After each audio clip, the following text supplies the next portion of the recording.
నమస్తే అండి. నేను మీ పోతిరెడ్డి కృష్ణకాంత్, బీజేపీ ఆంధ్రప్రదేశ్ రాష్ట్ర మీడియా ప్రతినిధిని. ఇవాళ రోజు మనం ఈ మెడికల్ కళాశాలల గురించి ఏదైతే ఇష్యూ జరుగుతుందో దాని గురించి మాట్లాడదాం. జస్ట్ పబ్లిక్కి క్లుప్తంగా ఎక్స్ప్లెయిన్ చేద్దామని చెప్పి ఒక చిన్న వీడియో చేద్దాం అనుకుంటున్నాను.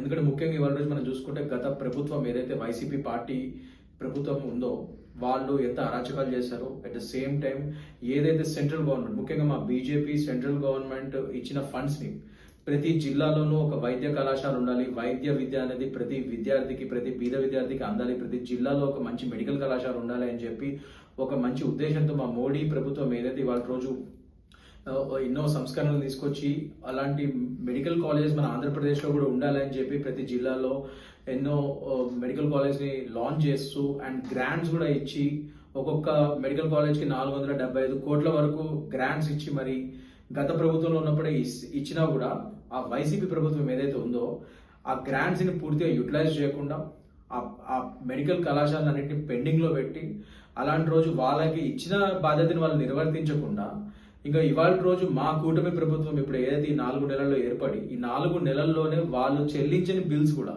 అంటే మెడికల్ బిల్స్ కూడా ఒక్కొక్క కళాశాలలో ఎంత పెండింగ్ ఉన్నాయో నేను ఒక లిస్ట్ ఉంది చిన్నగా చెప్పడానికి ట్రై చేస్తాను.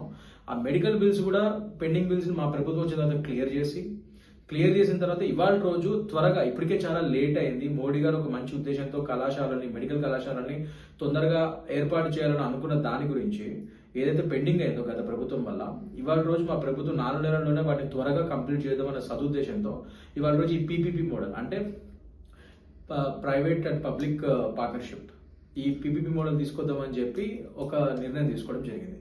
కానీ ఇవాళ రోజు జగన్ గారి పార్టీ, వైసీపీ పార్టీ ఏం చెప్తున్నారంటే ఈ ప్రైవేటైజేషన్ చేయడం వల్ల మొత్తం అంతా ప్రైవేట్ సంస్థల చేతిలోకి వెళ్ళిపోతాయి కాలేజెస్, మొత్తం అంతా వాళ్ళ అడ్మినిస్ట్రేషన్ ఉంటుంది, బీద విద్యార్థులకు అన్యాయం జరుగుతుంది అని చెప్పి ఇట్లా రకరకాల కావాలని అపోహలు సృష్టించి వాళ్ళ రాజకీయ లబ్ధి పొందుదామని చెప్పి చూస్తున్నారు. సో అది నేను క్లుప్తంగా మీకు ఒక నిమిషం ఎక్స్ప్లెయిన్ చేద్దామని చెప్పి వాళ్ళ రోజు వీడియో చేయడం జరుగుతుంది. PPP, public and private partnership గురించి క్లుప్తంగా చెప్పడానికి ట్రై చేస్తానండి. ముఖ్యంగా ఈ పీపీపీ వల్ల ఇవాళ రోజు ఏమవుతుందంటే ఈ ప్రైవేట్ ఎంటిటీల మా పెట్టుబడులు అండ్ కన్స్ట్రక్షన్ వాళ్ళే చేస్తారు, వాళ్ళ పెట్టుబడులు వస్తాయి అండ్ కళాశాలలు తొందరగా కంప్లీట్ చేయగలుగుతారు అండ్ కేవలం నిర్వహణ మాత్రమే, అది కూడా కొద్ది కాలమైన నిర్దిష్టమైన కాలం నిర్ణయించబడుతుంది, ఆ నిర్దిష్టమైన కాలం వరకు వాళ్ళు నిర్వహణ చేయగలుగుతారు. సో అన్ని క్లియర్ నార్మ్స్తో ఈ పీపీపీ మోడల్ మనము అందుబాటులోకి తీసుకురాబోతున్నాము. సో ఈ విధంగా మొత్తం అసలైన మెయిన్ మేనేజ్మెంట్ పవర్ కానీ లేకపోతే పర్యవేక్షణ కానీ ఇదంతా రాష్ట్ర ప్రభుత్వం చేతిలోనే ఉంటుంది. అండ్ సీట్స్ కోటా, ఏదైతే గవర్నమెంట్ సీట్స్ కోటా ఉంటుందో 50%, అది కూడా రాష్ట్ర ప్రభుత్వం కోటాలోనే ఉంటుంది అండ్ వాళ్ళ యొక్క కన్సర్న్లోనే ఉంటాయి అవి. అండ్ ముఖ్యంగా ఏ విధంగా చూసుకున్నా కేవలం ప్రైవేట్ ఎంటిటీస్ ఎంటర్ అవడం వల్ల ఇది పూర్తిగా ప్రైవేటైజేషన్ కాదు, కేవలం నేను చెప్పినట్టు వాళ్ళ ఇన్వెస్ట్మెంట్స్ వాళ్ళు తొందరగా కళాశాలను కన్స్ట్రక్షన్ చేయడానికి ప్లస్ వాళ్ళు కొద్దిగా ఈ నిర్దిష్టమైన కాలం వరకు వాళ్ళు నిర్వహణ చేస్తారు ఈ కాలేజెస్ ఒక లీజ్ పీరియడ్ వరకు, అంతే. సో ఇవన్నీ క్లియర్గా నార్మ్స్ రాస్తున్నాయి. సో వాళ్ళకేమి పర్మనెంట్గా పూర్తిగా ఇచ్చేయట్లేదు. అండ్ నేను చెప్పినట్టు బీద విద్యార్థులకు అందరికీ సమానంగా రిజర్వేషన్లు అలానే అమల్లో ఉంటాయి, ఇదివరకు లాగానే నీట్ ఎగ్జామ్ రాసిన వాళ్ళందరికీ అట్లనే అమల్లో ఉంటాయి. And at the same time వాళ్ళ యొక్క సీట్స్ 50% కోటా, ప్రభుత్వ కోటా ఏదైతే ఉంటాయో సీట్స్ అలొకేషన్, అది కూడా అలానే కంటిన్యూ అవుతుంది 50%. సో ఇవన్నీ ఎప్పటిలాగానే ఉంటాయి. ఇదంతా కేవలం వైసీపీ పార్టీ వాళ్ళు జనాల్లో అపోహలు, ముఖ్యంగా యువతలో అపోహలు సృష్టించి ఒక గొడవలు చేద్దాం, ఎందుకంటే ఒక నిర్దిష్టమైన 4 నెలల నుంచి ఒక స్టేబుల్ గవర్నెన్స్ ఇస్తున్నాం మేము. సో దాన్ని డిస్టర్బ్ చేయడానికి పాపం వాళ్ళకి ఏం లేక ఇలాంటి కొత్తవన్నీ తీయడానికి ట్రై చేస్తున్నారు. ముఖ్యంగా ఇక్కడ మనం చెప్పుకోవాల్సింది మా BJP leader and health minister మా సత్యకుమార్ గారి గురించి. Is doing a wonderful job. So ఆయన ఇంత కష్టపడి ఇవాళ రోజు ప్రభుత్వంలో ఒక భాగస్వామ్యమై ఇవాళ రోజు మేము బీజేపీ ఆంధ్రప్రదేశ్ అండ్ కూటమి ప్రభుత్వంలో ఒక ముఖ్యమైన పాత్ర పోషిస్తూ మేము అట్ ద సేమ్ టైం ఈ పీపీపీ మోడల్ని కూడా మేము సెంట్రల్ గవర్నమెంట్తో మాట్లాడి ప్రైవేట్ సంస్థలతో మాట్లాడి ఒక విధంగా ఈ స్టేట్ గవర్నమెంట్, కూటమి గవర్నమెంట్తో ఈ పీపీపీ మోడల్ తీసుకొచ్చి అండ్ ఈ స్టేట్ గవర్నమెంట్ నిర్వహణలోనే ఈ ప్రైవేట్ ఎంటిటీస్ ఇన్వెస్ట్మెంట్ చేసి ఏదైతే ఈ కాలేజెస్ ఉన్నాయో అవి తొందరగా కంప్లీట్ చేయాలనే సదుద్దేశంతో మేము ఇంత కష్టపడి, ముఖ్యంగా మా సత్యకుమార్ గారు ఇంత కష్టపడి ఇవన్నీ చేస్తుంటే ఇవాళ రోజు అది మింగుడు పడక మేము ఇచ్చే ఒక బ్యూటిఫుల్ గవర్నెన్స్ అనేది వాళ్ళకి అసలు మింగుడు పడక ఇవాళ రోజు వైసీపీ వాళ్ళు పాపం పిచ్చి ఇవన్నీ చేస్తున్నారు. ఐ కెన్ అండర్స్టాండ్ వాళ్ళ frustration, but at the same time జనాలకి నిజాలు తెలియాలని చెప్పి ఇవాళ రోజు నేను ఈ వీడియో చేయడం జరుగుతుంది. అండ్ ముఖ్యంగా ఇందాక నేను చెప్పినట్టు ఒక చిన్న లిస్ట్ చదువుతాను, ఒక నిమిషం, జస్ట్ ఒక 1 minute ఇది. గత వైసీపీ ప్రభుత్వంలో మర్కాపురంలో వైద్య కళాశాలకి 475 crores సెంట్రల్ గవర్నమెంట్ గ్రాంట్స్ వచ్చినాయి. కానీ వైసీపీ కేవలం 46 కోట్లు మాత్రమే ఖర్చు చేసింది. మా కూటమి గవర్నమెంట్ వచ్చిన తర్వాత 25 కోట్లు పెండింగ్ బిల్స్ మేము కట్టాం ఈ 4 నెలల్లో. నెక్స్ట్ మదనపల్లిలో మెడికల్ కాలేజ్ కూడా పరిస్థితి అంతే. 475 crores గ్రాంట్స్ వస్తే వైసీపీ గవర్నమెంట్ కేవలం 28 కోట్లు మాత్రమే ఖర్చు చేసింది ఆ 475 కోట్లలో. అండ్ మేము వచ్చిన తర్వాత 43 కోట్లు పెండింగ్ బిల్స్ కట్టాం మా గవర్నమెంట్ వచ్చిన తర్వాత. సేమ్ థింగ్ విత్ అదోనిలో కూడా సేమ్ 475 కోట్లు గ్రాంట్స్ వస్తే వైసీపీ కేవలం 47 కోట్లు మాత్రమే దాని మీద కట్టింది, ఇప్పటి వరకు చెల్లించింది. ఇంకా మా ప్రభుత్వం వచ్చిన తర్వాత 30 కోట్ల పెండింగ్ బిల్స్ ఉంటే అవి వచ్చి మేము కట్టాం. అది సేమ్ థింగ్ అమలాపురంలో కూడా సేమ్ 475 కోట్లు గ్రాంట్స్ వస్తే వైసీపీ కేవలం 60 కోట్లు మాత్రమే ఖర్చు పెట్టింది. మళ్ళీ పెండింగ్ బిల్స్ 63 కోట్లు ఉంటే మా కూటమి గవర్నమెంట్ వచ్చి 63 కోట్లు కట్టింది. ఇంకా ఇలా చెప్పుకుంటూ పోతే ఇంకా ఉన్నాయి.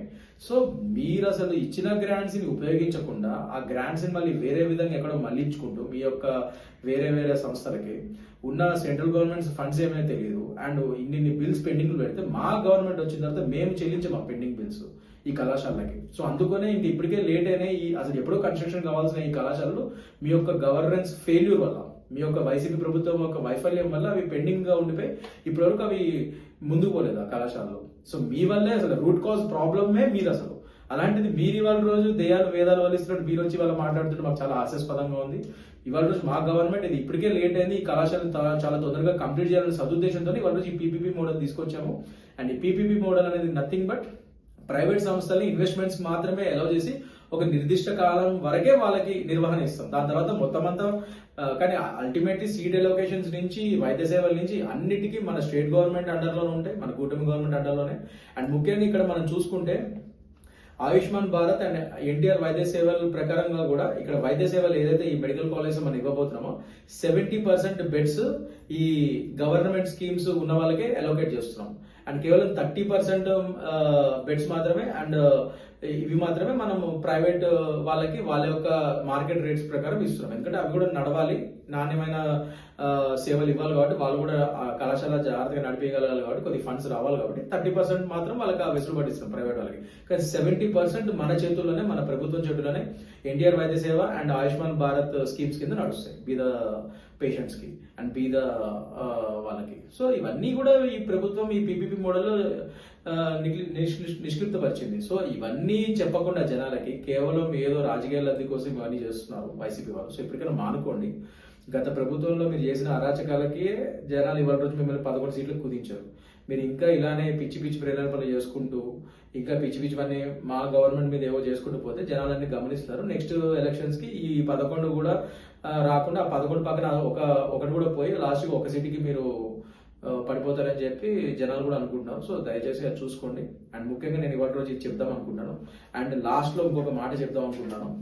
మా ప్రభుత్వము పీపీపీ మోడల్ తీసుకొని రావడం వల్ల ఈ అపోజిషన్ పార్టీ వాళ్ళు పాపం బాగా మింగుడు పడక ఇది ప్రైవేటైజేషన్ చేస్తున్నారు అన్నారు. కానీ పీపీపీ అసలు అర్థం నేను ఇవాళ చెప్తాను. పీపీపీ అంటే పీ ఫర్ ప్రైవేట్, పెట్టుబడి, ప్రభుత్వ నియంత్రణ అండ్ ప్రజల మేలు. సో మా ఉద్దేశంలో పీపీపీ అంటే ఈ 3: ప్రైవేట్ పెట్టుబడి, ప్రభుత్వ నియంత్రణ అండ్ ప్రజల మేలు. సో దీని ప్రకారంగా మేము ముందుకు పోతున్నాం మా కూటమి గవర్నమెంట్.